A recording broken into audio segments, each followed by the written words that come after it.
Vamos estudar hoje o capítulo 19 do livro de Números. São os textos relacionados a esta 25ª estação, que é mítica. Aqui queremos estudar sobre a nossa posição em Cristo, mediante a sua obra na cruz, aquilo que ele realizou, aquilo que ele alcançou por nós. Mesmo sendo pessoas salvas em Cristo, ainda cometemos pecado, ainda podemos cometer pecados. Mas graças a Deus, nós temos uma posição em Cristo. E essa é uma posição de vitória, baseada na obra que o Senhor Jesus Cristo realizou lá na cruz do Calvário. Precisamos notar que Deus está aqui provendo para o seu povo o tratamento devido quando eles pecarem. Se você olha Números capítulo 19, é justamente isso que você vê. Amados, sabemos que temos da parte de Cristo a sua obra perfeita, perdão eterno. E o perdão está relacionado a tudo aquilo que nós fizemos. Mas no dia a dia, nós erramos, nós falhamos. E como é que Deus trata com as nossas falhas, com as imundícias, que muitas vezes nós, por distração, por falha, por negligência, por leviandade, por ter esse caráter vulnerável, por causa deste corpo de corrupção que ainda nós temos, como que Deus trata com isso? Esse é o ponto fundamental que nós vamos estudar. Porque quando você olha para Números capítulo 19, quando houvesse qualquer contaminação, esse sacrifício que Deus nos revela aqui em Números capítulo 19, ele foi feito para tratar com as imundícias do povo na peregrinação. Uma coisa interessante em relação a esse sacrifício da novilha ruiva que nós encontramos aqui em Números 19, é que Deus está nos mostrando o alcance completo da obra do Senhor Jesus lá na cruz do Calvário para nós hoje. Porque mesmo depois de sermos perdoados, ainda poderemos pecar. E é nesse aspecto que temos que entender o significado do sacrifício aqui da novilha vermelha em Números capítulo 19. Há um texto lá na primeira epístola de João, no capítulo 2, versículo 1, que diz assim: Filhinhos meus, estas coisas vos escrevo, para que não pequeis. Se todavia alguém pecar, temos advogado junto ao Pai, Jesus Cristo, o justo. Preste atenção nesses textos. Estamos vendo a questão do sacrifício futuro para o seu povo. É isso que nós vamos ver aqui Deus fazendo em Números capítulo 19. Mesmo olhando para isso, não temos o direito de viver de uma forma descuidada, porque quando você olha aqui para esse texto de 1 João, capítulo 2, versículo 1, esse texto não permite que nós venhamos viver uma vida leviana, descuidada, uma vida de pecado. Mesmo tendo essa promessa, não temos nós esse direito. Um cristão salvo em Cristo e que vive a vida cristã adequada não tem o prazer no pecado. O pecado não é a sua vida, Cristo é a sua vida. Antes de analisarmos esse versículo primeiro, vamos olhar os versículos anteriores aqui do capítulo 1 do Evangelho de João, para que nós venhamos entender o que é que o Espírito Santo está nos dizendo. Veja, por exemplo, o versículo 10 aqui do capítulo 1 de 1 João. Diz assim: Se dissermos que não temos cometido pecado, fizemo-lo mentiroso, e a sua palavra não está em nós. Ainda, por favor, o versículo 7 desse mesmo capítulo. Se, porém, andarmos na luz, como ele está na luz, mantemos comunhão uns com os outros, e o sangue de Jesus, seu Filho, nos purifica de todo o pecado. Olhe bem, meus irmãos e irmãs. O sangue de Cristo nos mostra dois aspectos: o perdão e a purificação. Lá na cruz, nós fomos perdoados pelo sangue de Cristo Jesus para sempre. Mas agora, na nossa vida diária, dia após dia, quando falhamos, quando erramos, nós necessitamos da purificação pelo sangue. No versículo 2 do capítulo 2 aqui de 1 João, diz assim: E ele é a propiciação pelos nossos pecados, e não somente pelos nossos próprios, mas ainda pelo do mundo inteiro. Quero que você note que a palavra propiciação no Novo Testamento, porque esta palavra no Novo Testamento é a mesma palavra no hebraico, no Antigo Testamento, para expiação. Essas palavras são sinônimas. Amados, na prática, isso significa que a obra do Senhor Jesus é suficiente para perdoar, limpar os pecados e libertar-nos do poder do pecado. Quero que você entenda que tudo isso não é somente válido em relação ao passado, mas também em relação a toda a nossa vida futura. Tem um alcance futuro no nosso viver. Note que aqui João diz: filhinhos meus, estas coisas vos escrevo para que não pequeis.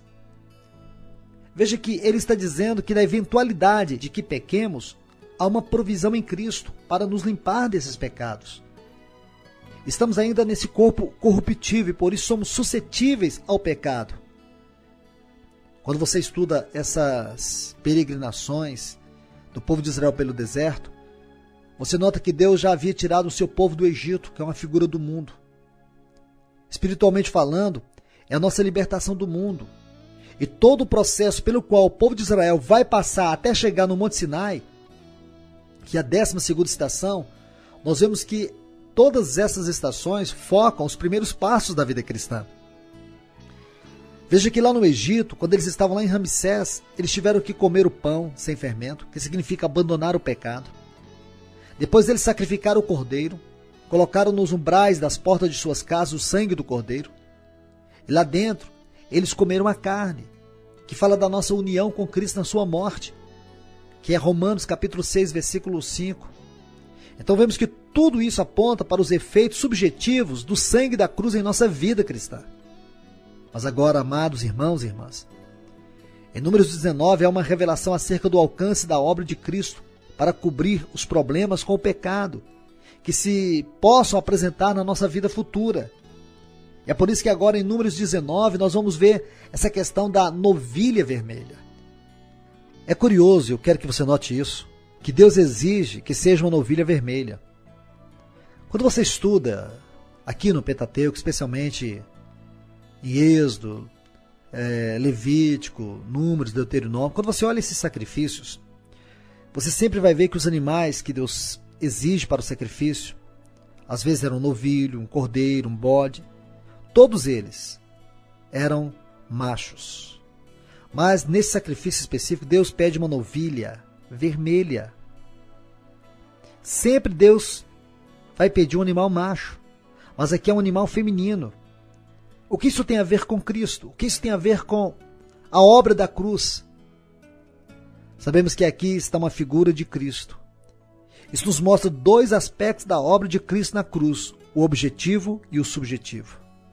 Tudo o que ele cumpriu fora de nós, isto é, aquilo que foi realizado diante de Deus, diante da justiça de Deus, é o sacrifício no aspecto objetivo. Mas a experiência daquilo que ele faz em nós é subjetivo. O masculino representa o aspecto objetivo e o feminino o aspecto subjetivo. Então, aqui é um detalhe que nós temos que notar, além desse. Quero que você veja que Deus diz a Moisés e a Arão que o povo trouxesse essa novilha, que representa Cristo. Mas quem deveria realizar esse ritual era Eleazar e não Arão. Porque se você olhar Arão, ele é que é o sumo sacerdote. É ele que tem que realizar esse sacrifício. O versículo 3 diz assim: entregá-la-eis a Eleazar, o sacerdote. E esse atirará para fora do arraial e será imolada diante dele. Aqui é algo muito especial. Porque o sacrifício aqui não é feito por Arão, e sim por Eleazar. Por quê? Olhe bem. Aqui nós vemos justamente a questão do tratamento em relação aos nossos pecados no futuro. Porque justamente está falando do futuro. Deus está fazendo a provisão, assegurando-nos que o nosso futuro está fundamentado em sua graça. Nós precisamos estar seguros disto. Você sabe que Eleazar foi aquele que Deus escolheu para suceder Arão no sacerdócio. E Eleazar aqui está representando o futuro. Arão está representando a necessidade presente, a realidade presente. Mas Eleazar está representando o futuro. Meus amados irmãos e irmãs, Deus sabia que mesmo depois de recebermos a salvação em seu amado Filho Jesus lá na cruz do Calvário, ele sabia claramente que nos sobreviria muitas impurezas, muitos pecados, erros e falhas. Então o que ele fez? Ele fez justamente isso que nós vemos aqui em Mítica, aqui no capítulo 19 de Números. Ele proveu, através da morte do seu Filho Jesus, através daquilo que Cristo cumpriu, essa maravilhosa promessa do sangue de Cristo Jesus para tratar com os nossos pecados futuros. Haveria muitas impurezas e que nós necessitaríamos ser limpos para obtermos comunhão com Deus, para estarmos em comunhão com Deus. O que ele proveu? Ele proveu esse aspecto distinto e específico da obra da cruz para tratar com a nossa vida, com os nossos pecados. Meus amados irmãos e irmãs, quando estudamos a Epístola aos Romanos, quando você estuda essa epístola, você vai ver que a ênfase ali no que diz respeito à obra da nossa salvação é a questão dos pecados e do pecado. E quando você estuda a salvação em Romanos, de acordo com este livro, essa salvação ela está fundamentada na justiça de Deus. A palavra justiça ocorre nessa epístola 29 vezes. E a salvação aqui em Romanos trata com o perdão, com a libertação da escravidão, do poder do pecado. Mas quando você vai para a epístola aos Efésios, nessa epístola, aqui você vai ver a questão da vida em relação à salvação, do dispensar da vida. Efésios diz que fomos vivificados juntamente com Cristo. O capítulo 2 e o versículo 1 vai dizer isso para você.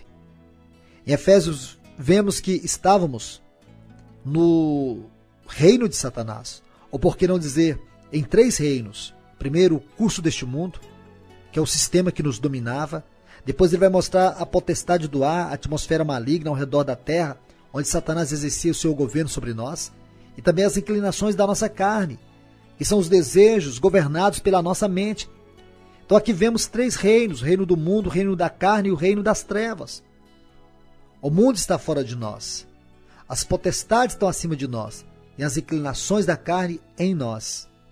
Na prática, essa era a descrição da nossa condição segundo a natureza caída, segundo a nossa vida em Adão. Estávamos mortos em ofensas e pecados, e ainda assim vivíamos uma vida sob a perspectiva do mundo, governados pela potestade do ar e também pela nossa própria carne. Mas quando você vai para Efésios, estudando esse capítulo 2, a partir do versículo 1, que é o aspecto específico que eu estou compartilhando agora, aqui você vê essa salvação, e essa salvação é uma questão de vida. Em Romanos, vemos que a salvação é a questão da justiça de Deus, e essa justiça concedeu-nos o direito de sermos aceitos por Deus. Na Epístola aos Efésios, nós vemos a salvação numa questão de posição elevada, onde fomos colocados numa posição acima do mundo, dos poderes do diabo e também do pecado e da carne. E essa salvação é a salvação que nós temos agora. E para vivermos essa salvação, nós necessitamos de ter uma vida purificada pelo sangue de Cristo Jesus. Para vivermos nessa esfera, para vivermos nessa posição, nós necessitamos que o sangue de Cristo Jesus possa estar agindo momento após momento na nossa vida de acordo com a necessidade que temos. Que coisa mais impressionante nós podemos encontrar aqui. Que Deus prossiga abrindo o seu entendimento, mostrando verdadeiramente o significado dessa experiência com o sangue de Cristo Jesus, fazendo provisão dia a dia para o seu viver. Que Deus fale de uma forma poderosa, de uma forma clara ao teu coração, mostrando a eficácia do sangue de Jesus Cristo, não apenas objetivamente, isto é, naquilo que ele cumpriu, mas também naquilo que ele está fazendo, que é subjetivamente, que é a questão da experiência. Por isso que nós temos aqui uma novilha vermelha. Por isso que nós vamos ver esse aspecto distinto, maravilhoso e específico. Este é um sacrifício específico que nós encontramos aqui em Números. Ainda, quero que você note aqui o versículo 4, que diz assim: Eleazar, o sacerdote, tomará do sangue com o dedo e dele aspergirá para a frente da tenda da congregação 7 vezes. Quero que você note aqui, porque o número 7 é o número da completação, da perfeição, da suficiência. Espiritualmente falando, isso indica que o sacrifício de Cristo é suficiente para prover a nossa purificação.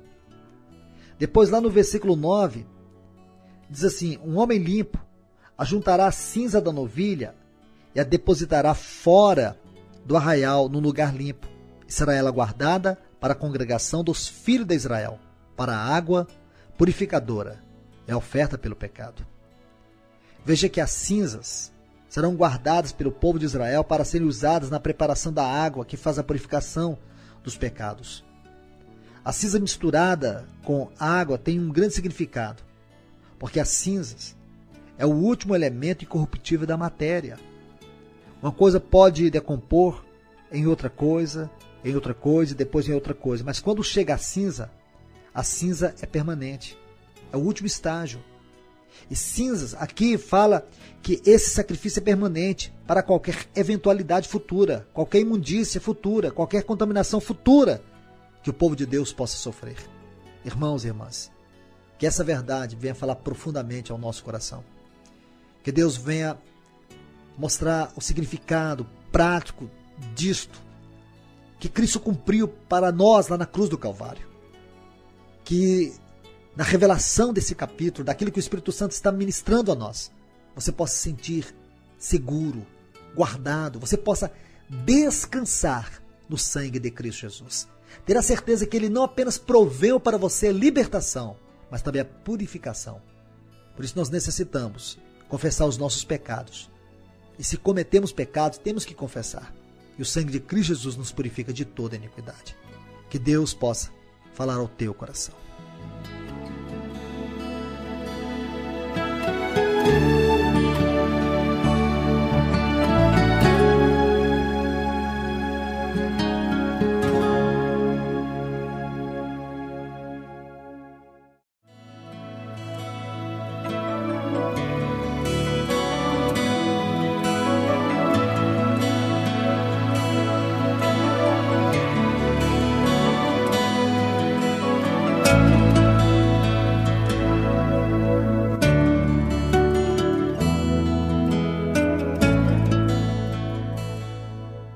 Hoje eu quero estar compartilhando sobre a suficiência do sacrifício de Cristo Jesus, baseado nesses textos relativos a esta 25ª estação que é mítica.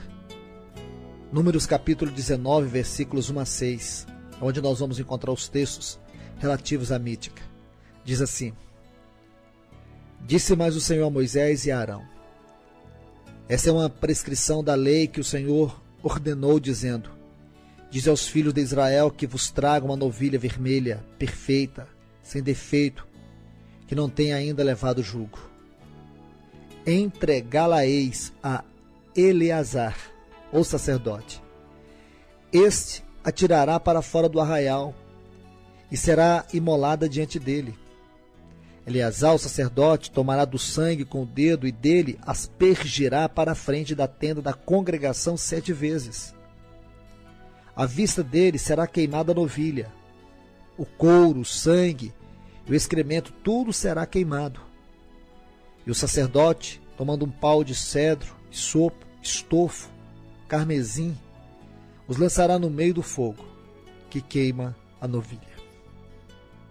Meus queridos e amados irmãos e irmãs, antes de entrar neste assunto, quero lhe falar que a Bíblia afirma, em 2 Timóteo capítulo 3, e o versículo 16, que toda a Escritura é inspirada por Deus. E também em Romanos capítulo 15, versículo 4, que tudo quanto outrora foi escrito, para o nosso ensino foi escrito, a fim de que, pela paciência e pela consolação das Escrituras, tenhamos esperança. Nós sabemos que a Escritura, toda ela foi inspirada pelo Espírito Santo. Todos esses textos, tudo aquilo que nós temos lido aqui, neste capítulo 19 de Números e os versículos 1 a 6, foram inspirados pelo Espírito Santo para que tenhamos consolação e esperança. Isso deve despertar o nosso interesse espiritual. Quando você olha 2 Timóteo 3,16, nós vemos que a Escritura procede de Deus. E quando lemos Romanos 15,4, vemos que aqui é uma prova contundente que ela é dada para nós. Então, quando lemos essas passagens de Números 19, sabemos que esses textos se aplicam à pessoa bendita do nosso Senhor Jesus Cristo. A morte do nosso Senhor não é tomada como um ato próprio e normal do sacerdócio. Vai além disso. E ainda mais que o céu e não a terra é a esfera do seu glorioso sacerdócio agora, onde ele ministra Deus a nós. É necessário encontrar nas páginas do Novo Testamento a verdade que brilha, que se relaciona com esse capítulo que estamos estudando. E quando encontrarmos, veremos que a verdade é a mesma. Aquilo que vemos prefigurado aqui no Antigo Testamento é o que focamos em realidade no Novo Testamento. Como já temos estudado até aqui, esses textos relativos à mística tratam da purificação por meio do sangue. Desde que nossos pecados já foram perdoados por Cristo Jesus há 2000 anos atrás, sabemos que ainda estamos no corpo desta carne e poderemos pecar. No sangue de Cristo já temos a provisão assegurada do perdão dos pecados eternamente, aquilo que foi cumprido há 2000 anos atrás. Mas aqui trata dos pecados que ainda podemos cometer mesmo sendo salvos. E aqui não é uma questão de perdão, é uma questão de purificação que o sangue realiza dia após dia na nossa vida. Esse é um assunto que não podemos deixar de estudar. A suficiência da obra de Cristo Jesus através do seu sangue hoje. A partir do momento em que a pessoa é levada a sentir a realidade da sua condição diante de Deus, isto é, a profundidade da sua ruína, a culpa, a miséria, não poderá haver descanso até que o Espírito Santo revele ao coração a suficiência da obra de Cristo Jesus lá na cruz do Calvário. Essa é a única solução possível. É o remédio perfeito de Deus para a nossa completa pobreza, pobreza moral, pobreza espiritual em todos os sentidos. Se trata de uma verdade muito simples, mas da maior importância para todos nós.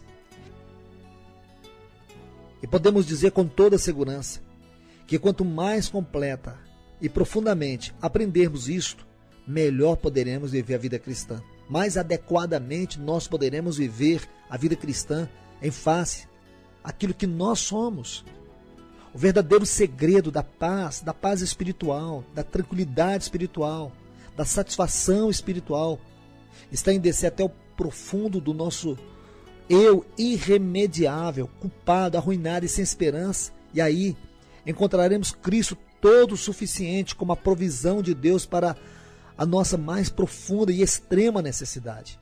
Este é o verdadeiro descanso, um descanso que nunca pode ser perturbado. Você saber que um dia você estava arruinado, perdido, desmoralizado diante de Deus, culpado e condenado diante de Deus. Mas aí veio Cristo, e aí você tem que ver Cristo, ver essa obra de Cristo. Tanto precisamos compreender a profundidade da nossa completa pecaminosidade, como também encontrar a glória da suficiência da obra de Cristo em nós. Precisamos saber que em Cristo se encontra entesourado tudo aquilo que necessitamos como provisão para a nossa situação irremediável, daquilo que nós encontrávamos no velho homem, da nossa própria vida caída. Amados irmãos e irmãs, há duas coisas que exigem a nossa atenção. Ao considerar este assunto, há duas coisas que exigem o nosso cuidado, o nosso interesse. O que Cristo fez por nós e o que Ele está fazendo para nós. Na primeira, nós temos a expiação, o perdão dos nossos pecados. Mas na segunda, temos a sua santa posição como nosso sumo sacerdote, como nosso advogado, onde Ele intercede por nós diante do Pai. Primeiro, Ele morreu por nós lá na cruz. Agora Ele vive por nós sentado em seu trono de glória, e ali Ele exerce o seu sacerdócio segundo a ordem de Melquisedeque. Se você estuda o final do capítulo 6 de Hebreus, todo o capítulo 7, o capítulo 8, você vai entender isso melhor.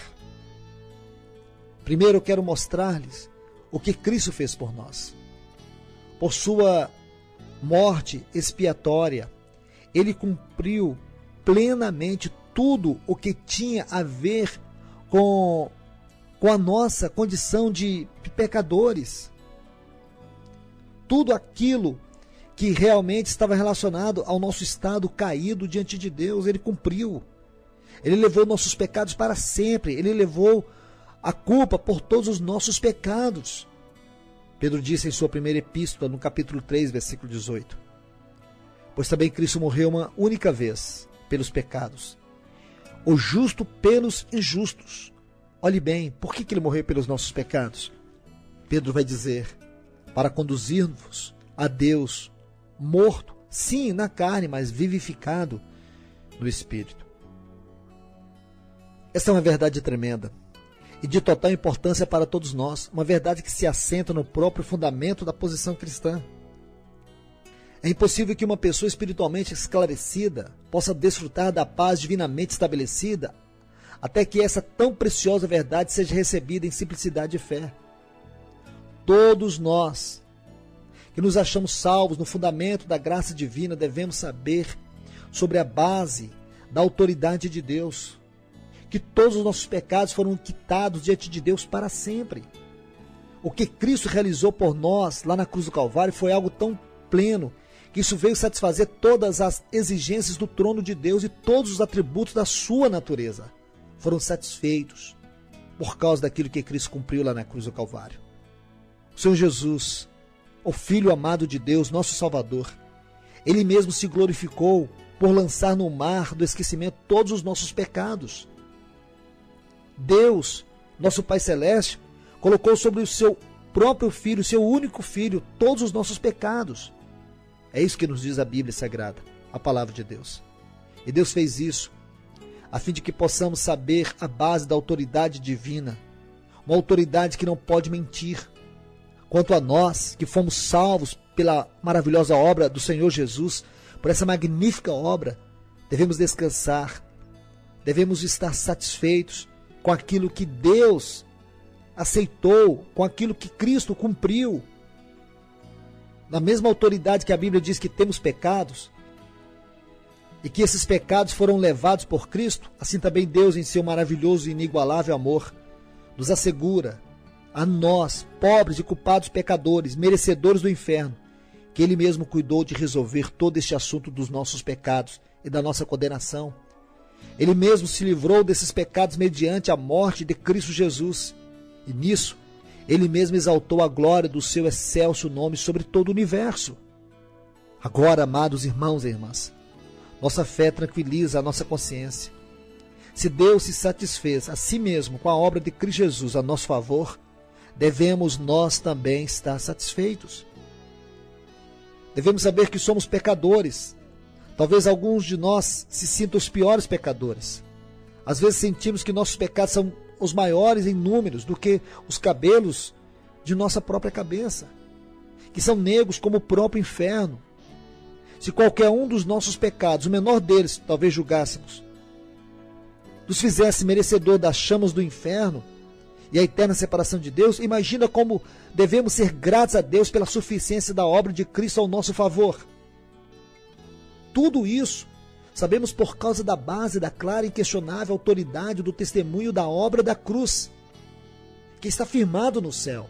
E hoje eu e você podemos adorá-lo. Hoje eu e você podemos exaltá-lo. Hoje eu e você podemos cultuá-lo. Hoje eu e você podemos agradecê-lo, porque nós estamos eternamente perdoados.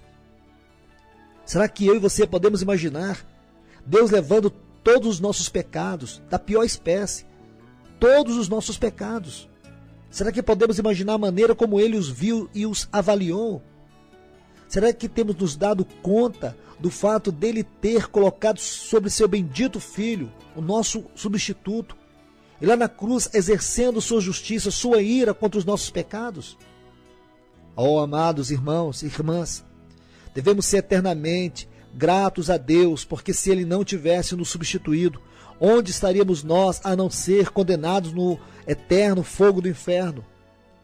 Graças a Deus que Deus tratou com os nossos pecados lá na cruz do Calvário. Graças a Deus porque nós estamos perdoados. Graças a Deus por sua infinita graça, amor e misericórdia. É isto que nós temos que entender. A primeira parte que nós precisamos compreender sobre a suficiência da obra de Cristo, aquilo que Ele realizou, aquilo que Ele cumpriu. Agora, vamos estudar no próximo programa sobre aquilo que Ele está fazendo agora para nós.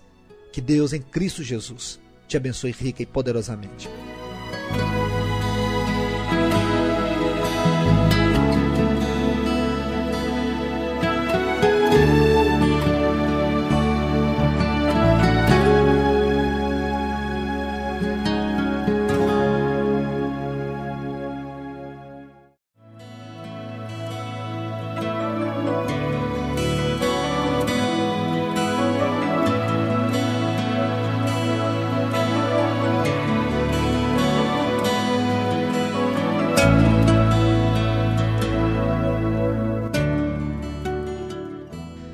Vamos avançar, dando mais um passo dentro deste assunto maravilhoso que nós encontramos aqui no capítulo 19 do livro de Números.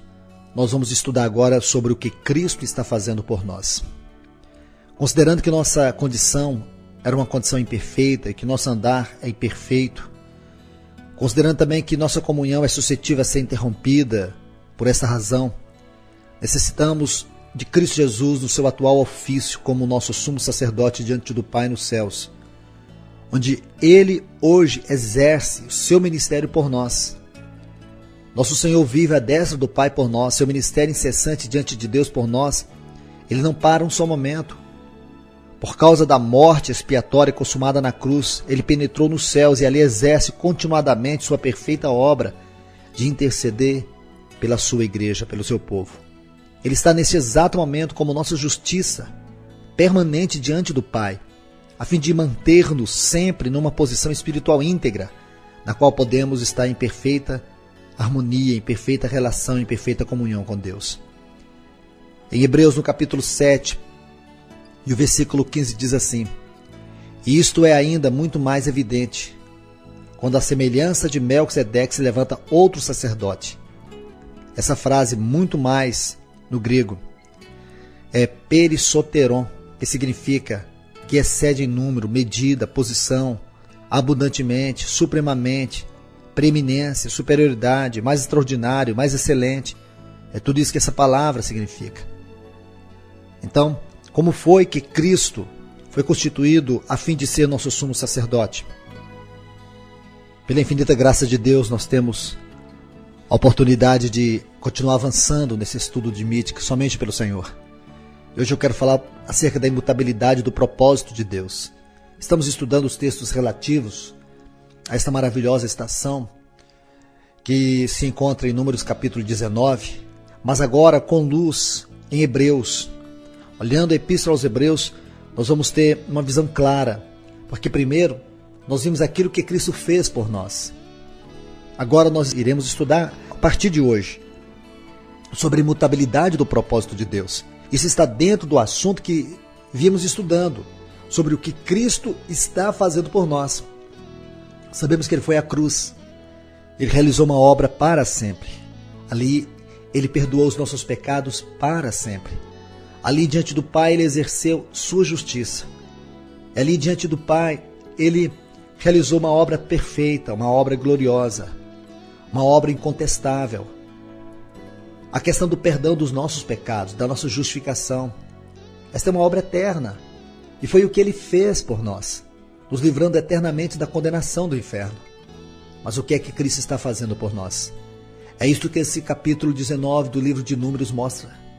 É isso que nós temos que entender sobre a novilha ruiva. Quando você estuda isso, você vai ter uma visão clara. E tendo já estudado uma parte deste assunto sobre o que Cristo está fazendo hoje por nós, lá diante do Pai como nosso sumo sacerdote, vamos continuar aqui no livro de Hebreus, porque hoje eu quero compartilhar um pouco sobre a imutabilidade do propósito de Deus. Vamos ler Hebreus capítulo 4, versículos 14 a 16. Tendo, pois, a Jesus, Filho de Deus, como grande sumo sacerdote, que penetrou os céus, conservemos firmes a nossa confissão, porque não temos sumo sacerdote que não possa compadecer-se das nossas fraquezas. Antes foi Ele tentado em todas as coisas, a nossa semelhança, mas sem pecado. Acheguemo-nos, portanto, confiadamente junto ao trono da graça, a fim de recebermos misericórdia e acharmos graça para socorro em ocasião oportuna. Aqui nós estamos vendo Cristo como nosso sumo sacerdote. A principal função do nosso sumo sacerdote hoje não é nem no altar, nem no lugar santo, mas no lugar santíssimo, onde está a presença e a glória de Deus, onde está o trono de Deus. O que Cristo está fazendo no lugar santíssimo da presença do Pai? Ele está ministrando o Pai para dentro de nós. Isso tem que nos impressionar. Isso tem que causar espanto no nosso coração em ver essa profunda verdade sendo revelada para nós. A principal função do sumo sacerdote era ministrar Deus ao povo. Agora, Cristo está ministrando Deus a nós. No Antigo Testamento, quando o sumo sacerdote ia até o lugar santíssimo, ele levava em seus ombros 2 pedras de ônix, nas quais estavam gravados os nomes dos filhos de Israel. Se você ler Êxodo, capítulo 28, os versículos 9 a 12, é justamente isso que você vai ver. Ele também usava um peitoral no qual estava 12 pedras preciosas com os nomes dos filhos de Israel, todas elas gravadas naquele peitoral que ele levava. Lá em Êxodo capítulo 28, versículos 15 a 30, você pode ver isso. Meus irmãos, há algo muito significativo em tudo isso. Isso significa que o povo de Deus estava sobre os seus ombros e no peito do sumo sacerdote. Ombro significa força, peito significa amor. Aos olhos de Deus, quando o sumo sacerdote estava no Santíssimo Lugar, todo o povo de Israel estava lá com ele. Quando Deus olha para Cristo, nosso sumo sacerdote, junto do seu trono, ele nos vê nos seus ombros e no seu peito. Sua força e seu amor nos sustentam diante do Pai. Quando Deus olha para Cristo, é isso que ele vê. Quando Cristo, nosso sumo sacerdote, nos leva diante do Pai, no lugar santíssimo, ele ministra o Pai para dentro de nós. Algo extraordinário está acontecendo na sua vida.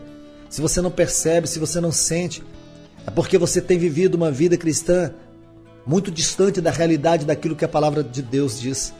Você precisa conhecer a palavra para que você possa conhecer o verdadeiro sentido da vida cristã. Amados irmãos e irmãs, ouça o que eu quero lhes dizer. Nós precisamos viver a vida cristã num plano mais alto.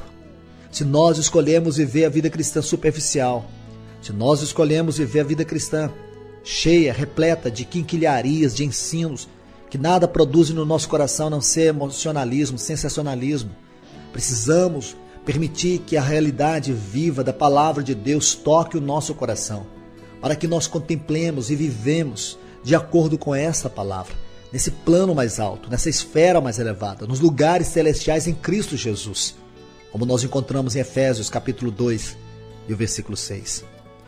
Hebreus capítulo 6, o versículo 17, continuando aqui, diz assim: por isso Deus, quando quis mostrar mais firmemente aos herdeiros da promessa a imutabilidade do seu propósito, se interpôs com juramento. Eu quero que você note aqui a palavra imutabilidade, porque no grego essa palavra é ametathetos, que significa algo que não pode ser transferido, algo inalterável. Essa expressão só ocorre 2 vezes em todo o Novo Testamento, aqui no versículo 17 e também no versículo 18 de Hebreus, indicando a irrevocabilidade do propósito de Deus, expresso na promessa confirmada pelo juramento. Aqui nós vemos as duas coisas que são imutáveis. Primeiro, as promessas de Deus. As promessas de Deus são imutáveis. É impossível que Deus não cumpra aquilo que Ele prometeu. E segundo, o que é imutável? O juramento de Deus.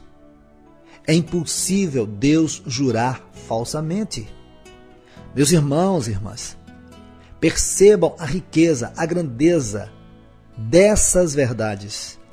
Imagine como tudo isso é rico, porque a nossa esperança é uma âncora. O termo âncora, usado no grego para retratar a esperança, fala de algo firme, estabelecido. A nossa esperança é uma âncora que penetra no reino invisível de Deus, isto é, ela vai além do véu. A âncora da nossa salvação é segura e firme porque está apoiada na imutabilidade do caráter de Deus. Num Deus que não pode jurar falsamente, e Ele se interpôs sob juramento. 2 aspectos importantes para nós acerca da nossa salvação, que nos traz gozo, é saber que ela é uma âncora segura. Então nós temos esses 2 aspectos, as promessas de Deus e o firme juramento de Deus. Quando retornamos ao capítulo 4, lá no versículo 14, quando o escritor dessa epístola diz: tendo, pois, a Jesus. Eu queria que você notasse essa expressão tendo aqui no versículo 14. Essa expressão no grego é etio, que significa ser unido, agarrar, segurar. Isso é muito significativo, pois mostra que estamos unidos, agarrados em Cristo, inseridos em Cristo. Se você olha para o versículo 14, você vai ver 3 declarações acerca do nosso Senhor Jesus como sumo sacerdote. Jesus, o Filho de Deus. Então aqui está a primeira, Ele é o Filho de Deus. Nesse texto, o nome Jesus refere-se à sua humanidade, sugere a proximidade, unidade e afinidade com o Pai. Filho de Deus é deidade, é autoridade e poder. Nesse texto, o divino e o humano são postos juntos, depois de terem sido separados. Quando você estuda o capítulo 1 e 2, ali ele vai mostrar a humanidade, no capítulo 1, depois a divindade. E agora ele vai mostrar os dois juntos. Isso é muito especial, porque este é o mistério da piedade que Paulo falara. Esse mistério da encarnação é algo que nós precisamos compreender claramente na palavra de Deus. Depois você vai ver a segunda expressão, grande. A palavra grande significa excelente, maravilhoso, glorioso, honrabilíssimo. Aquele que é digno da mais excelente honra.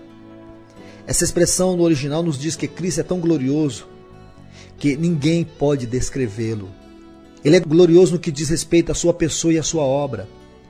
Essa grandeza estende-se não somente ao seu caráter, como também à sua obra. E depois uma outra palavra, que vai descrevê-lo para nós como sumo sacerdote, penetrou. Essa palavra ocorre aqui no versículo 14 de uma forma muito clara, porque essa palavra significa ultrapassou, significa que nada pôde detê-lo. Este é um ponto muito importante, pois mostra que Cristo, nosso sumo sacerdote, completou toda a sua obra perfeita. Essa palavra sugere que nenhum impedimento atrapalhou sua passagem até o Pai. Então note isso. Primeiro, Jesus, o Filho de Deus. Humanidade, divindade. Esse é o nosso sumo sacerdote. Ele estava qualificado porque somente ele era homem e Deus ao mesmo tempo, 100% homem, 100% Deus. Como homem, ele pode se assemelhar a nós. Ele pode se compadecer das nossas fraquezas, porque ele conhece elas. Embora nunca tenha pecado, nunca houve qualquer mácula do pecado na sua vida, ele foi o homem perfeito, ele se qualificou diante do Pai. Mas também ele era divino. Ele era Deus com Deus, ele é Deus com Deus. Grande, maravilhoso, glorioso, cheio de honra e majestade.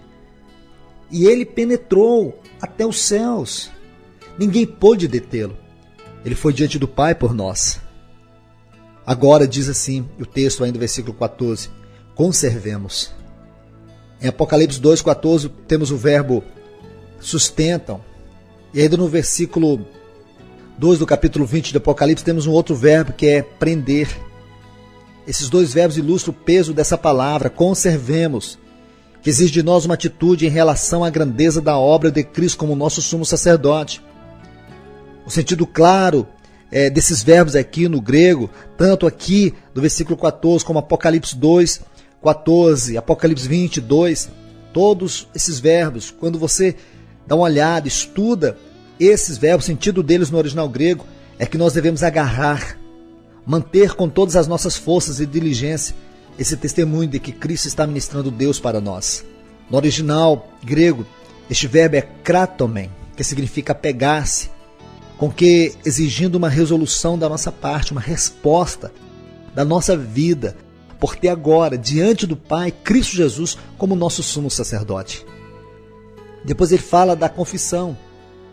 Se você voltar, ele diz assim, conservemos firme a nossa confissão. No original grego, esta palavra é homologia, que tem um sentido subjetivo e objetivo. O sentido objetivo é confessar, é declarar, revelar. Mas o sentido subjetivo é ter convicção, é pôr em prática, é andar, é viver de acordo com essa verdade, com essa revelação, com aquilo que Cristo hoje está fazendo diante do Pai. Nós precisamos conhecer a suficiência da pessoa e da obra de Cristo Jesus ao nosso favor, como nosso sumo sacerdote. Essa talvez seja a mais elevada experiência da vida de um cristão. Essa experiência de Cristo como nosso sumo sacerdote é a mais elevada experiência que um cristão pode desfrutar hoje. Quando Paulo orou, pedindo a Deus que removesse o espinho na sua carne, lá em 2 Coríntios, no capítulo 12, versículos 7 a 9, o Senhor disse, a minha graça te basta, porque o meu poder se aperfeiçoa na fraqueza. O Senhor está dizendo aqui para Paulo que não iria remover esse espinho em sua carne, mas que ele, o Senhor Jesus, como graça, viria para dentro dele, e seria a graça mais do que suficiente, mais do que ele precisava. A graça toda inclusiva, a graça toda suficiente para ele.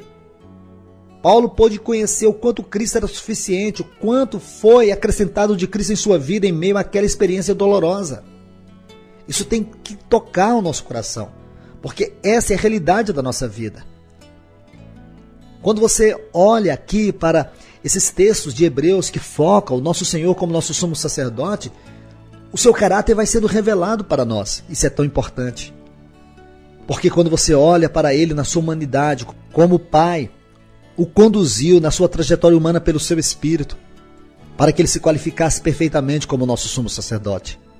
Ele sentiu toda a força da tentação, que os homens também experimentou, e algumas que os homens não pôde experimentar, pois jamais pôde ter tal contato como ele teve com o próprio Satanás lá no deserto. Pois jamais, tendo cedido ao pecado, ele conheceu suas intensidades e seu poder, e nós jamais poderemos experimentar de tal forma como ele experimentou. Desde que ele conhece o pecado e o seu poder e a sua intensidade, nós podemos agora olhar para esse texto de Hebreus, capítulo 4, versículo 16, quando diz: acheguemo-nos, portanto, confiadamente junto ao trono da graça, a fim de que recebamos misericórdia e achamos graça para socorro em ocasião oportuna. Irmãos, irmãs, nós precisamos ver que Ele, como nosso sumo sacerdote, Ele é nosso advogado, Ele é nosso mediador. Como mediador, Ele nos reconcilia com Deus. Como advogado, Ele restaura o homem, a sua posição em relação ao pecado. Quando o homem peca, a sua posição é afetada diante de Deus, mas Ele, como nosso advogado, Ele restaura. E como nosso sumo sacerdote, Ele sustenta o homem. Ele proporciona um modo de resistir ao pecado, de vencer ao pecado. Ele propicia para o homem a força e o poder, a graça suficiente, a misericórdia necessária, através do seu sacrifício que ainda hoje fala, que ainda hoje é evidente na nossa vida. Temos um sumo sacerdote que compadece das nossas fraquezas. Esse vocábulo compadece, que ocorre aqui no versículo 15 de Hebreus 4, e também no capítulo 10, versículo 34, no grego é simpathel, literalmente é sofrer juntamente com. Nós temos um sumo sacerdote que sofre juntamente conosco. Uma pessoa não vê o sofrimento da outra pessoa estando do lado de fora. É impossível você sentir a mesma dor de uma pessoa olhando apenas com seus olhos, estando apenas ao lado dela. Esse vocábulo revela o sentimento de alguém que penetra no sofrimento da outra pessoa e torna esse sofrimento o seu sofrimento. As nossas fraquezas significam as nossas limitações, tanto físicas, morais como espirituais. E a Bíblia diz que o Senhor Jesus sentiu toda sorte de tentação experimentadas pelos homens. Embora jamais tenha cedido ao pecado, Ele conhece sua incalculável intensidade e poder. Por isso agora Ele nos capacita. Somente Ele, como nosso sumo sacerdote, mediador e advogado, Ele nos capacita a estar no trono da graça, a chegar ao trono da graça. Porque esse trono, ele precisa ser visto de uma forma muito clara e experimental na nossa vida cristã hoje. Porque esse é o trono onde Deus está nos céus. Aquele trono de Apocalipse capítulo 4, versículo 2. É o trono da autoridade, onde Deus exercerá o seu juízo e governo sobre todo o universo, conforme vemos em Daniel capítulo 7, versículo 9, e Apocalipse capítulo 5, versículo 1. É o trono da administração governamental de Deus. Mas para nós, esse é o trono da graça. Esse é o trono representado pelo propiciatório de Êxodo, capítulo 15, o versículo 17 ao 21. É aqui que Deus se encontra e tem comunhão conosco. É aqui onde nós podemos desfrutá-lo através de Cristo, nosso sumo sacerdote. Esse é o trono da graça aqui de Hebreus 4. Como o trono da autoridade, o trono do Cordeiro de Deus. Esse é o trono da onde flui o rio da água viva e cristalina de Apocalipse, capítulo 22, versículos 1 e 2. Devemos entender que todas as vezes que nos aproximamos do trono da graça de Deus, sentimos algo de Deus, que Deus está nos regando, Deus está nos suprindo. Irmãos, eu reitero mais uma vez, nós precisamos viver a vida cristã num plano mais alto. Não se permite viver a vida cristã numa pobreza espiritual. Porque aqui você vê a misericórdia e a graça fluindo do trono de Deus. A misericórdia e a graça são expressões do amor de Deus. Quando estamos em uma condição deplorável, Deus ministra sua misericórdia e nos alcança, nos leva para um estado onde sua graça é dispensada para nós. Você olha para Lucas capítulo 15, versículos 20 a 24, a história do filho pródigo. Quando o pai o viu voltando, teve compaixão, isso é misericórdia. Então o pai vestiu com as melhores roupas, isso é graça. A misericórdia de Deus nos alcança, nos qualifica e nos adorna. Segundo esse livro de Hebreus que nós estamos estudando, a vida cristã é uma vida que não somente se achega junto ao trono da graça, mas também no lugar santíssimo. Nós permanecemos continuadamente recebendo esta misericórdia e a graça dia após dia. A graça e a misericórdia de Deus, elas são ministradas a nós dia a dia. A misericórdia de Deus se renova em nossa vida dia após dia, enquanto a graça é dispensada. Que todas essas verdades venham revelar mais e mais daquilo que Cristo está fazendo hoje para nós, daquilo que Ele está realizando na nossa vida, daquilo que Ele cumpriu, daquilo que Ele fez, mas daquilo que Ele está fazendo agora. Abra os seus olhos espirituais, permita que a palavra de Deus, como um colírio, venha tocar os seus olhos, para que você tenha uma visão clara, nítida, deste sagrado e maravilhoso propósito. Que Deus te abençoe em Cristo Jesus.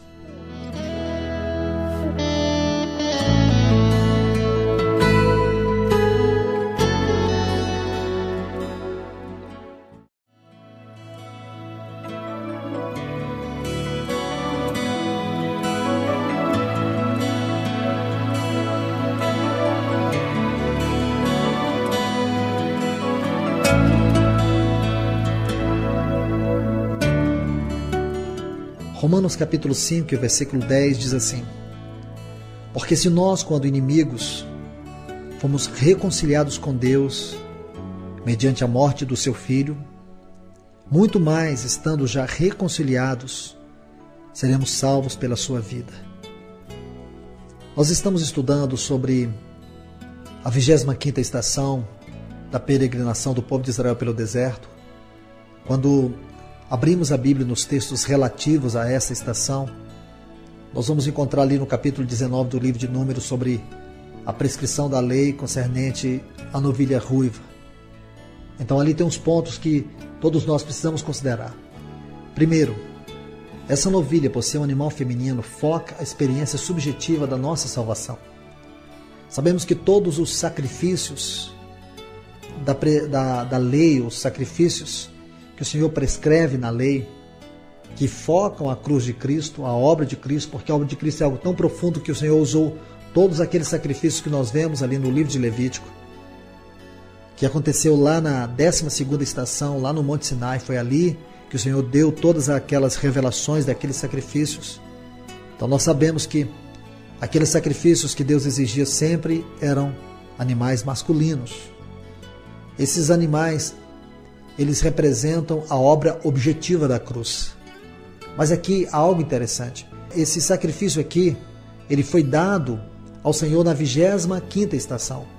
Isso aponta para a nossa vida cristã hoje, para a nossa peregrinação hoje. Porque tudo aquilo que aponta o aspecto objetivo da nossa salvação enfoca aquilo que Cristo cumpriu, aquilo que foi consumado, aquilo que foi concluído, terminado lá na cruz do Calvário. Tudo aquilo que o Senhor consumou, isto é, o perdão dos nossos pecados. Graças a Deus que Deus perdoou todos os nossos pecados na cruz do Calvário. O perdão dos pecados é uma obra que Deus realizou uma vez para sempre. Então, agora, neste sacrifício, o Senhor providenciou algo relacionado à nossa vida presente e futuro. Porque Deus, Ele sabe que mesmo nós tendo recebido a Cristo Jesus como nosso Salvador, nesta jornada espiritual, na nossa peregrinação cristã, o Senhor sabe que nós eventualmente iremos falhar. Não que isso seja motivo para nós falhar, porque o cristão salvo em Cristo Jesus, ele não tem prazer no pecado. Ele tem prazer em Cristo, porque o pecado não é sua vida é Cristo. Então tudo isso nós temos que entender, que aqui fala da experiência cristã, aqui fala dos pecados que nós cometemos eventualmente. Poderemos pecar. A Bíblia diz em 1 João capítulo 2, versículo 1, que aquilo que João escreveu, ele escreveu para que nós não pecássemos, mas se pecarmos, nós temos um advogado diante do Pai, que é o Senhor Jesus Cristo. Quando você lê a Epístola aos Romanos, você vai ver que a salvação em Romanos é uma questão de justiça. Mas quando lemos Efésios, nós vemos a salvação em Efésios como uma questão de vida. Então hoje o Senhor Jesus, ele está ministrando vida para nós.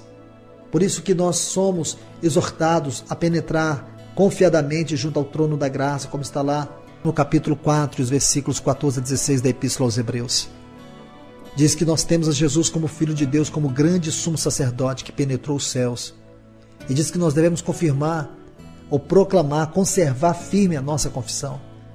Amados irmãos, isso é muito importante. Porque o termo aqui tendo fala de segurança, aquilo que é firme, aquilo que você tem. É algo que não pode tirar de você, é o que pertence a você. E sabe o que pertence a você? É este grande sumo sacerdote que penetrou os céus.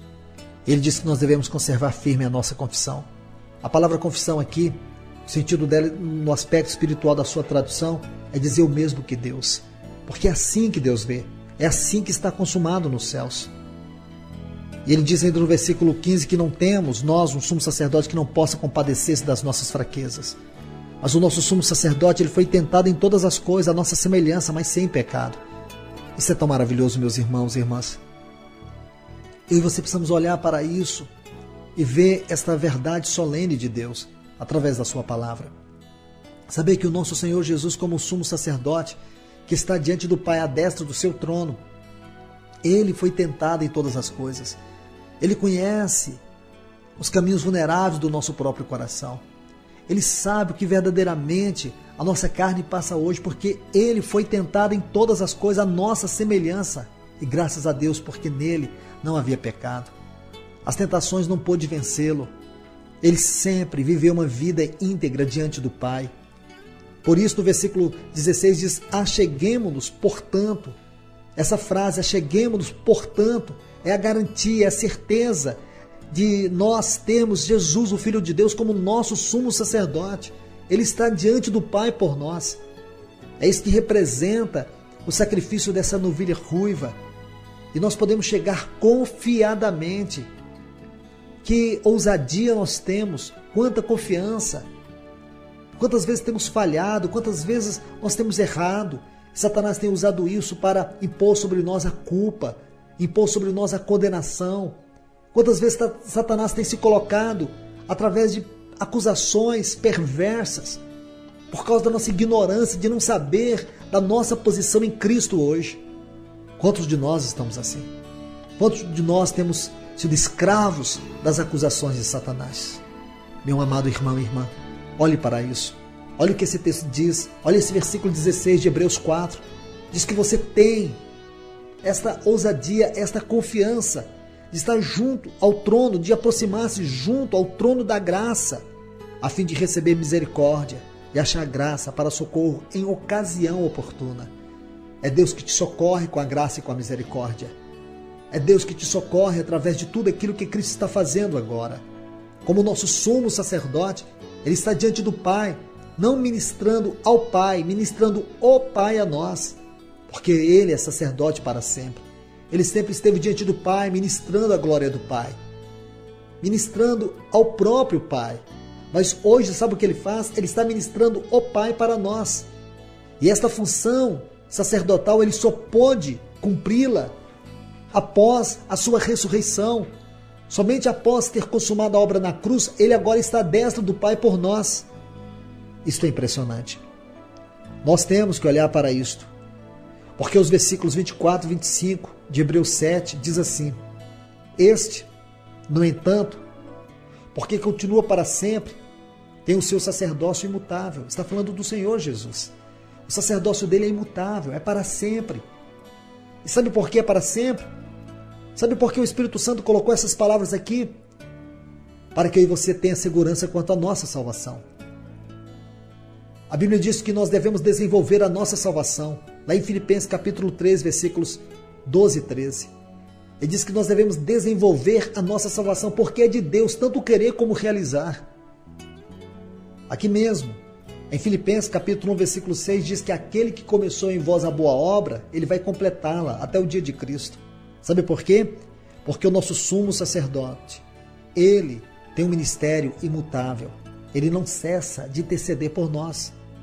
Aí o versículo 25 e 26 do capítulo 7 de Hebreus diz: por isso também pode salvar totalmente, isto é, pode salvar completamente. Pode nos salvar corpo, alma e espírito. Pode nos salvar de todas as coisas. Esta palavra significa tudo isso. Completamente, absolutamente. Os que por ele se achegam a Deus, e ainda diz, vivendo sempre para interceder por nós. Jesus está intercedendo sempre por nós. A sua intercessão é a nossa vida hoje, porque ele intercede ao Pai por nós, temos vida. A sua intercessão ministra vida a nós. Ah, irmãos e irmãs, isso é impressionante. Você tem que olhar para isso. Por não conhecer essas verdades, muitos têm vivido uma vida cristã medíocre. Muitos têm vivido uma vida cristã que não corresponde a esta promessa e a esta graça.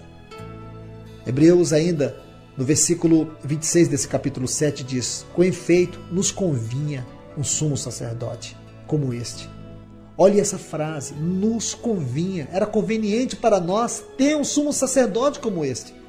Porque nós, pelas nossas obras, na nossa própria justiça, jamais poderíamos estar diante de Deus se não fosse por Cristo. A base pela qual Deus nos aceita é Cristo. Tanto aquilo que ele cumpriu eternamente, como aquilo que ele está fazendo para sempre. Esta é a base. Deus não se apoia numa outra base que não seja o fundamento do seu próprio Filho, sua pessoa e obra. Por isso é conveniente para nós. Porque nós necessitávamos de ter tal sumo sacerdote que é Cristo Jesus. Santo, inculpável, sem mácula. E feito mais alto do que os céus. Como isso tem que nos impressionar? Em Hebreus, no capítulo 9, versículo 24, diz assim: porque Cristo não entrou em santuário feito por mãos, figura do verdadeiro, porém no mesmo céu, para comparecer agora por nós, veja, por nós diante de Deus. Era conveniente para nós. Ele entrou por nós diante de Deus.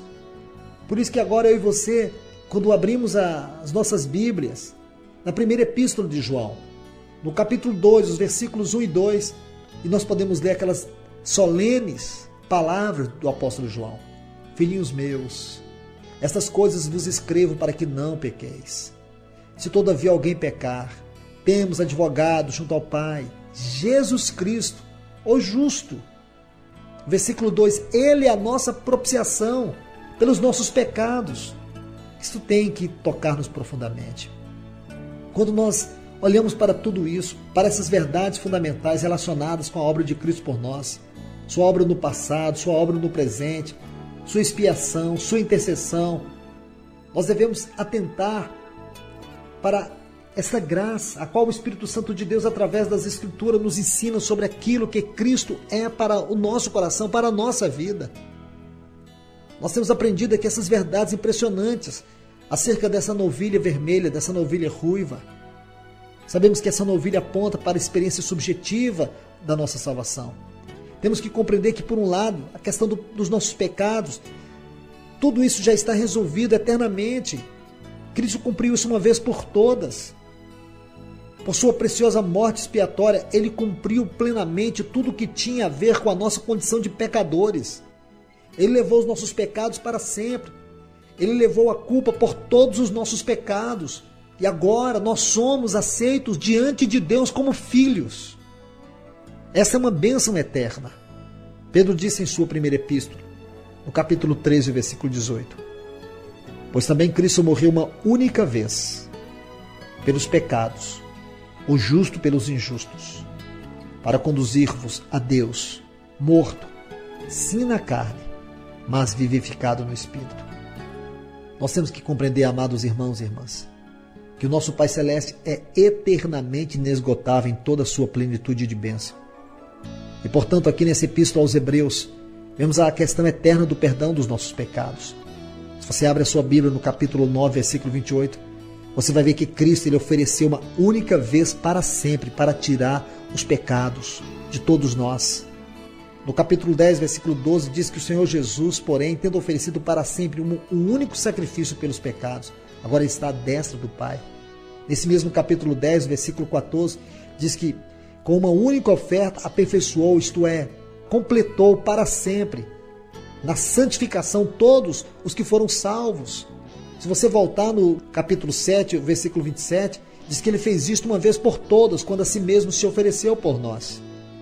No capítulo 9, versículo 12, diz que não é por meio de sangue de bodes ou de bezerros que nós somos salvos, mas pelo próprio sangue. O sangue que o Senhor Jesus derramou e entrou no Santo dos Santos uma vez por todas. E assim ele obteve para nós a eterna redenção. Nossa vontade, como disse o escritor da Epístola aos Hebreus, no versículo 10 do capítulo 10, é que nessa vontade é que temos sido santificados mediante a oferta do corpo de Cristo uma vez por todas. Então, amados irmãos e irmãs, isto ele realizou está no passado. O Senhor Jesus, em sua humanidade perfeita e incorruptível, viveu entre nós. Ele sofreu, ele padeceu por causa dos nossos pecados. E é isso que nós temos que ver. Quando você estuda essa Epístola aos Hebreus, ela vai enfocar isso de uma forma brilhante, tremenda. Ele padeceu por nós, o que ele realizou hoje é um fundamento que eu e você temos que nos firmar. No capítulo 2, versículo 9 dessa epístola, diz que o Senhor Jesus, por causa do sofrimento da sua morte, ele foi coroado de glória e de honra, para que pela graça de Deus, ele provasse a morte por todos nós. Ele penetrou os céus, como está lá no versículo 14 que acabamos de ler do capítulo 4 de Hebreus. Ele, o Senhor Jesus, ele passou por tudo isso, ele entrou por nós. No capítulo 6, versículo 20 de Hebreus, diz que ele, como precursor, ele entrou por nós, tendo se tornado sumo sacerdote para sempre, segundo a ordem de Melquisedeque. No versículo 22 do capítulo 7, diz que o Senhor Jesus, ele é fiador da superior aliança. No capítulo 8, versículo 6, diz que com efeito obteve Jesus ministério tanto mais excelente, quanto é ele mediador de superior aliança, instituída com base em superiores promessas. Todas essas coisas são tão tremendas. Por isso que ele é o autor e consumador da nossa fé. Em todos esses textos, você e eu precisamos ver que o escritor desta extraordinária epístola nos revela a humanidade de Jesus. Essa humanidade é o fundamento no qual estamos sendo edificados como igreja hoje. Aqui encontramos aquilo que aprendemos sobre o fundamento dos apóstolos e profetas lá em Efésios 2:20. Meu irmão e irmã, se você atentar, verá que de um modo glorioso esses textos estão colocados numa sequência surpreendente. Isso nos ajuda a entender as propriedades que compõem esse grande fundamento. Veja que o Senhor Jesus, em sua humanidade, por causa do sofrimento da morte, provou a morte por todos nós. E assim penetrou os céus por causa da sua piedade. Ele entrou por nós, tendo se tornado sumo sacerdote para sempre, segundo a ordem de Melquisedeque. Por isso mesmo, Jesus se tem tornado fiador da superior aliança. Agora, com efeito, como diz, tudo está na sequência. Ele diz ao escritor aos Hebreus que o Senhor Jesus obteve um ministério tanto mais excelente. Por isso ele é mediador de superior aliança, instituída com base em superiores promessas. E nessa vontade que temos sido santificados, mediante a oferta do corpo do Senhor Jesus uma vez por todas. E aí ele diz que nós podemos olhar firmemente para o autor e consumador da fé, o Senhor Jesus, o qual em troca da alegria que estava proposta suportou a cruz, não fazendo caso da ignomínia. Agora ele está sentado à destra do trono de Deus. Amados irmãos, nos textos de Hebreus, todos esses textos que temos visto até aqui, vemos nitidamente as propriedades desse fundamento. Que coisa maravilhosa! Tudo isso o Senhor quer nos mostrar, porque é aqui que nós estamos sendo edificados. Os elementos que nos conduzem à verdade daquilo que foi a mensagem apostólica no passado deve consistir hoje na nossa experiência cristã prática. Tudo que os apóstolos e profetas pregaram no passado estavam baseados nesse fundamento. Todas as verdades de cada texto que temos considerado até aqui mostra isso para nós. Veja que no versículo 14 do capítulo 2 diz que ele suportou a morte por todo homem, por todos nós. No capítulo 4:14 diz que ele penetrou os céus. No capítulo 5, versículo 7 diz que por causa da sua piedade. E o versículo 20 do capítulo 6 prossegue. Ele entrou por nós, tendo se tornado com o nosso sumo sacerdote para sempre, segundo a ordem de Melquisedeque. Ainda no capítulo 7, versículo 22, diz: por isso mesmo, ele se tornou fiador da superior aliança. Eu sei que tudo isso pode parecer repetitivo, mas é um fundamento que eu e você não podemos abandonar, não podemos deixar, porque essa verdade, ela é vital para nós hoje. Quando você lê os evangelhos, você vai notar que o Senhor Jesus, quando estava afirmando algo com o propósito de gerar vida, ou mesmo levar as pessoas a serem libertas, ele dizia: em verdade te digo. Essa expressão ele usou 77 vezes. É interessante notar que quando ele chega ao Evangelho de João, você vai ver 20 vezes ele diz: em verdade, em verdade. Meus irmãos e irmãs, por que eu estou insistindo nisso? Veja, aqui está o fundamento, é a verdade sólida, que legitima todo o Evangelho, o qual nós temos recebido. Lá em João 14:6, o Senhor Jesus diz: eu sou o caminho, a verdade e a vida. Aquilo que os profetas pregaram era uma verdade, essa verdade é uma pessoa. Nele está escondido todo o tesouro da divindade de Deus, do caráter de Deus, do propósito eterno de Deus. E tudo isso está sendo derramado para dentro de nós hoje como vida, para que sejamos edificados como povo adequado de Deus, como a sua igreja. Precisamos compreender uma vez por todas que Cristo realizou lá na cruz do Calvário a obra suficiente para nós diante dos olhos de Deus. E Deus só pode nos receber na base de Cristo. Nunca poderemos ser aceitos por Deus se não for mediante o Senhor Jesus. Não há nada que poderemos fazer que possa nos justificar diante de Deus. Somente aquilo que Cristo realizou e está realizando agora é que pode nos justificar diante de Deus. Por isso, meus amados irmãos e irmãs, eu peço ao Senhor que ajude você a entender esse capítulo. Ajude você a ver essa verdade. Ajude a entender que você está num fundamento sólido e firme. Há uma autoridade no sangue de Cristo Jesus, onde você foi colocado, e onde Deus agora está te sustentando, está provendo para você, mediante o sangue de Cristo Jesus, aquilo que você precisa para a purificação dos seus pecados. Que Deus te abençoe rica e poderosamente. Que Ele fale de uma forma poderosa ao teu coração, concedendo a você a paz que você precisa para viver a vida cristã nesse mundo, para não estar debaixo do jugo do pecado, do diabo, da carne, como escravos, mas que você possa viver uma vida livre, uma vida em paz.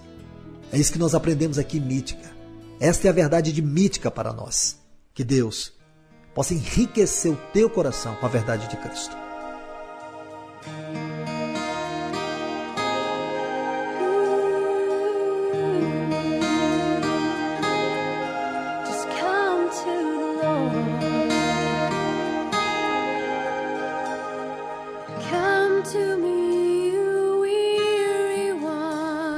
Pai, em nome de Jesus, te adoramos, Senhor, por esta palavra tão maravilhosa.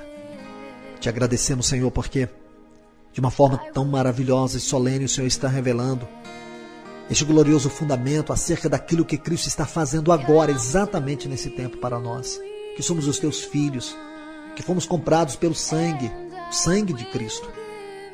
Mesmo sabendo que um dia os nossos pecados foram perdoados para sempre, sabemos, Senhor, que muitas vezes nós temos falhado, que muitas vezes, Senhor, nós temos errado. Mas graças a Ti, Senhor, toda glória a Ti, Senhor, porque o Senhor proveu, através da obra de Cristo Jesus, aquilo que é suficiente para nós hoje, aquilo que nos garante, Senhor, essa salvação em Cristo Jesus, que é o próprio sangue dele, não agora perdoando, mas purificando-nos de todos os pecados, de todos os erros, de todas as iniquidades. No grande e poderoso nome de Jesus, o teu Filho, é que faço esta oração, em nome de Jesus.